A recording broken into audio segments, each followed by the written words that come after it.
Thank you so much for tuning in to another episode of Making Dough Restaurant Show. I'm your host, Ingham, a restaurant owner just like you. And on this show, we talk about restaurant marketing, we talk about restaurant management, we answer your questions, and much more. So if you're new here, consider subscribing. Today, we're talking about running a SWOT analysis of your restaurant. What is a SWOT analysis? SWOT analysis stands for SWOT, or strengths, weaknesses, opportunities, and threats. As I'm recording this episode, it is January, and it's a fantastic time to run an analysis, like a SWOT analysis of your restaurant, to gather a lot of insight and perspective so you get clarity as to what you need to focus on in the upcoming year, or this year, or the following year. Now, if you're watching this episode on a September 20th, it still is valid, and it's a great analysis to run for your restaurant. Conducting a SWOT analysis is a very strategic and simplified way to focus on different areas of your restaurant that actually matter. There are so many things that probably goes into your restaurant that are extremely frustrating. Some are small, some are bigger, some things annoy you. I know a lot of this is valid for us, but solving those small problems will not get us big results. So one of the things we want to focus on and figure out solving some of the bigger problems so we can, again, get bigger results. So one of the things that you can consider is that when we run a SWOT analysis, you can do it on a macro level or a micro level. It is critical to put your team, especially your management team, through this SWOT analysis, for them to do this analysis without your help, so you can gain a lot of perspective as to what it is that they believe or perceive as being the strengths, weaknesses, threats, and opportunities of your restaurant. So let's talk about strengths and the positive side of your business. So we're going to talk about the strengths. So one of the things you want to do is, again, in that PDF that you'll print, I have all of these questions and the things I'm going to go over. But talking about strengths of your restaurant, you need to take like 15 minutes and think about all the strengths that your restaurant has. What you want to do is think about your restaurant in comparison to other restaurants that sell the same food, whether you're a pizzeria, you are a Mexican restaurant, or a burger joint, or a bakery, it doesn't matter. One, you want to compare yourself to other restaurants in your 3 to 5 mile radius that sell the same cuisine, and then also you want to compare your restaurant to all the other restaurants, including if your grocery store also sells like food or similar food to what you sell. So some of the areas to focus on that could be your strength or your weakness could be some of the following. I'm going to read this again. There's a lot of them that I've written here for you. Your ticket time, it could be your dining experience, your service, your reputation, your branding, your price point. Are you thinking it's a weakness or a strength that what you're providing, you are the fastest, in serving your customers, your ticket times are really short? Or is it you're the cheapest? Is it that it's your branding, it's your reputation, your menu offerings, all the variety of foods that you provide versus maybe other restaurants don't offer the variety that you do provide? Your online presence, your marketing strategy, your training systems, your hiring and training and termination system, your brand story and how you communicate it online, your finances and how you handle your books, your labor percentage. Would you say these are weak or strong? Again, right? Your core management team, your location and easy access or visibility, your business and your working relationships. Do you do a lot of networking with businesses around? Your HR system, you have a unique selling proposition. Is that a strength or it's a weakness? Where are you? Do you think that we're actually pretty strong in this category, or we're not? Your decor, your ambiance, your diet options of the menu you provide. Like you have a section for gluten-free people. Is there that, for instance, you're like, I'm a burger joint, but we do also have buns for gluten-free people, or not? Right? That could be a strength. That could be something that makes you stand out. Or maybe it's a weakness that you have, right? So again, what you want to do is look at all these things that I added, or add your own. Look that, actually we're very strong in these areas.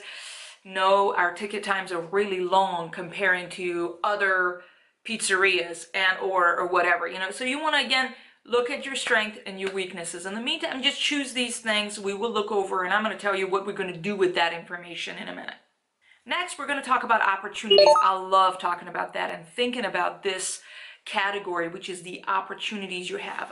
Again, you can just, I'm simply going to read what I have, just a bunch of bullet points. Where there is a gap in the market is ultimately an opportunity that you have to maximize and take your restaurant to the next level. If you continue doing what you've been doing, you're going to continue to get the same results. And if we want to grow our sales tremendously, continue 10, 15, 20% month after month, quarter after quarter, we got to be looking for opportunities and continue to innovate.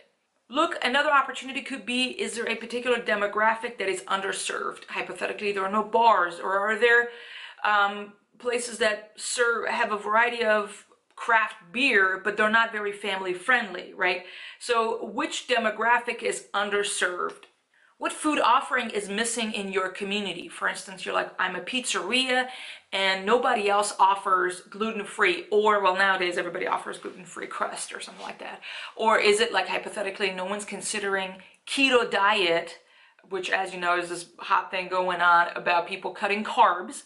Maybe people are, there are no other restaurants or pizzerias, hypothetically, that has keto-friendly options. That could be a great opportunity, and that's actually one of the things we are focusing on in 2019 for our pizzeria. Again, as an opportunity to capture a new demographic and segment of the market. Are there new dining options that you can explore? Hypothetically, you currently don't have any deliveries, right? Or, your takeout process isn't very smooth. And that could be a great opportunity. As you know, more and more people want their food delivered, or they want to pick up their food. Is there any opportunities with a partnership that you can have with a business that doesn't necessarily compete with you? For instance, there is a bouncy house business kind of a thing that serves families with young kids, and you're a restaurant owner who serves families. How can you partner with them? Are there opportunities around you for partnerships that will help you grow your sale and your reach? Other opportunities you can think about is if you were to purchase some equipment that could potentially allow you to handle more sales with more ease, that again would be an opportunity for you to grow your sales. What has happened to us is every time we've gotten a new oven and increased our capacity, somehow we've been able to serve more people and our sales have grown. I don't know, partly maybe because we've been able to lower our ticket times. I don't know exactly why it's been, but it is an opportunity that you can think about. Hey, if I purchase an equipment, and obviously there has got to be a strategy with that. I'm not saying to just go spend a lot of money on equipment, but you know what I'm saying. Hey, sorry to interrupt. I wanted to tell you that I got a free PDF on the website for you called 52 Ways to Grow Your Restaurant Sales. Why 52? Because a year has 52 weeks, and growing your restaurant sales is a whole lot like farming, where every single week we're going to sow some seeds, and in good times, we're going to reap a good harvest. So if you're interested in that free PDF where I'm going to go over 52 different ways to grow your restaurant sales, click on the link below, go to makingdoughshow.com and download it. And as always, put it into practice and make some dough. Other opportunities you can think of is what is going on trend-wise on a national level that you can write on. Hypothetically, the healthy movement, right? Is there an opportunity for you to add some healthier options?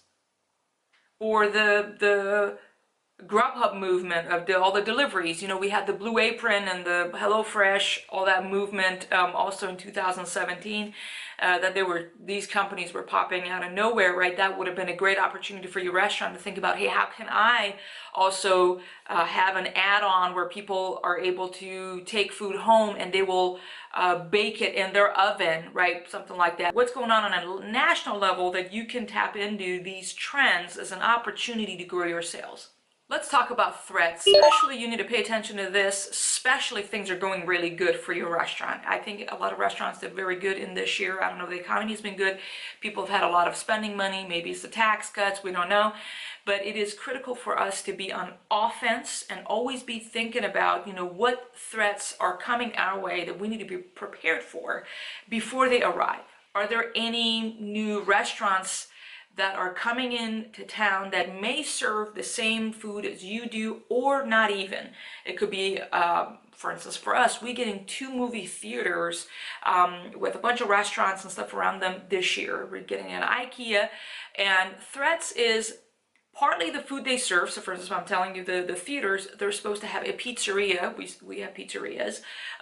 They're going to have it like a build your own style, like mod pizza and all that in their theater, where people can go in, get the food, and go sit and watch the movie and eat their pizza. Another thing that's a big threat is the challenge of finding staff. And we do have an Amazon facility near us. Their starting rate is $12 an hour. We're getting IKEA. They're going to pay a lot, so that is a challenge, finding staff. So that is a threat to our restaurant for us to be thinking about, dude, how are we going to attract people? So we have our pipeline full of people who want to come work for us, because that is a big challenge. So now that we have our list of our strengths, our weaknesses, opportunities that we see, and also the threats, it is very important for us to look and be like, how can I turn those weaknesses into our strengths, and how can I turn those threats into an opportunity? What you want to focus on is the 80-20 rule. What's the 20% that's going to have 80% impact? Which one of your weaknesses has the potential that if you were to turn it into a strength can have an 80% impact in your business? Same as with the threats.